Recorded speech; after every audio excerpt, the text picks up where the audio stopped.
নাই মই সেৱা ললোৱে মই গোসাঁই ঘৰ আছে ইয়াত সেৱা লওঁ সেৱা লৈ আহিলোঁ আৰু ভগৱানৰ ওপৰত মোৰ অগাধ বিশ্বাস আছে আৰু যি হয় ভগৱানে কৰে আমি কৰিবলগীয়া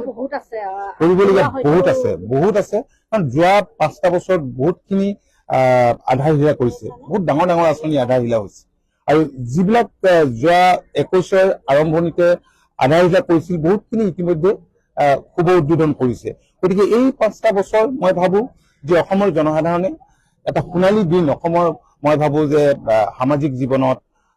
আৰু সকলো দিশতে এটা সোণালী দিন নিশ্চয় প্ৰত্যক্ষ কৰিব ৰাইজৰ মৰম আৰু সহযোগিতা কামনা কৰিছো মই অসমবাসী ৰাইজক বহুত বহুত ধন্যবাদ আৰু কৃতজ্ঞতা জনাইছো আপোনালোকে জানে যে মই অসম গণ পৰিষদ দলৰ সভাপতি হৈ আছো অসম গণ পৰিষদ দল ভাৰতীয় জনতা পাৰ্টিৰ পুৰণা মিত্ৰ আৰু যোৱা 3টা টাৰ্মতে আমি এনডিএৰ বিজেপি নেতৃত্বাধীন মিত্ৰজোঁটৰ চৰকাৰৰ অংশীদাৰ হৈ আছো আৰু ৰাইজে যোৱা নিৰ্বাচনটোত যেনেধৰণে আমাকো মেণ্ডেট দিলে বহুতেই বহু ধৰণৰ সমালোচনা কৰিছিলে ইমানখন চিট পাব ইমানটো হ'ব কিন্তু তাৰ বিপৰীতে মইতো কৈ আছিলো যে আমি ডাবল ডিজিট আমি লাভ কৰিম আৰু হয় ডাবল ডিজিট আমি পালো গতিকে মই অসমৰ জনসাধাৰণকো ধন্যবাদ জনাইছো আৰু মুখ্যমন্ত্ৰী ডাঙৰীয়াক আজি আমাৰ ওপৰত যি ট্ৰাষ্ট বিশ্বাস স্থাপন কৰি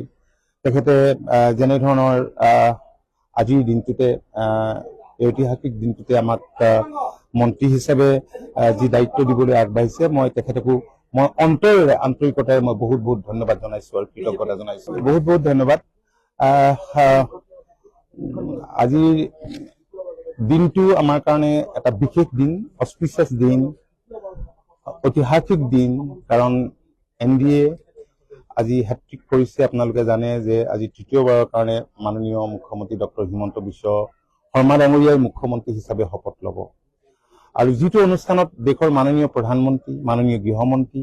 মাননীয় ডিফেন্স মিনিষ্টাৰকে ধৰি ভাৰতীয় জনতা পাৰ্টীৰ ৰাষ্ট্ৰীয় সভাপতি আৰু অন্যান্য কেন্দ্ৰীয় মন্ত্ৰী আৰু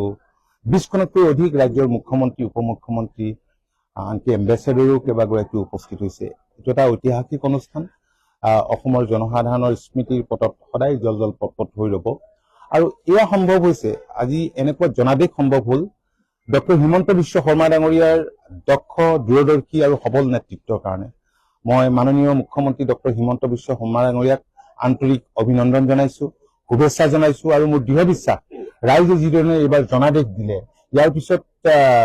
মাননীয় মুখ্যমন্ত্ৰীয়ে পূৰ্বতকৈও অধিক দক্ষতাৰে অধিক গতিশীলতাৰে ৰাজ্যখনৰ উন্নয়ন আৰু বিকাশৰ কাৰণে কাম কৰিব হয় এইটো মোৰ কাৰণেও এটা অত্যন্ত ভাল লগা কথা আৰু মই জনসাধাৰণক কথা দিছো মোৰ সমষ্টিৰ লগতে ৰাজ্যখনৰ খিলঞ্জীয়া জনসাধাৰণৰ সুৰক্ষিত ভৱিষ্যতৰ প্ৰতি লক্ষ্য ৰাখি মই অতি নিষ্ঠাৰে সততাৰে মই কাম কৰিম আৰু জনসাধাৰণে যি ধৰণে মোৰ সমষ্টিত মেণ্ডেট দিছে বা ৰাজ্যখনত আজি যি ধৰণে মেণ্ডেট দিছে এইটোৱে স্বাভাৱিকতে আমাৰ প্ৰত্যেককে মাননীয় মুখ্যমন্ত্ৰীকে ধৰি টিম আছামক সাহস দিছে শক্তি দিছে আৰু সেই সাহস আৰু শক্তিৰে ৰাইজৰ আশীৰ্বাদ আৰু মৰমেৰে আমি ভৱিষ্যতৰ দিনত আগুৱাই যাম ভগৱানৰ চৰণত প্ৰাৰ্থনা জনাইছো যাতে আমি ভালদৰে কাম কৰিব পাৰো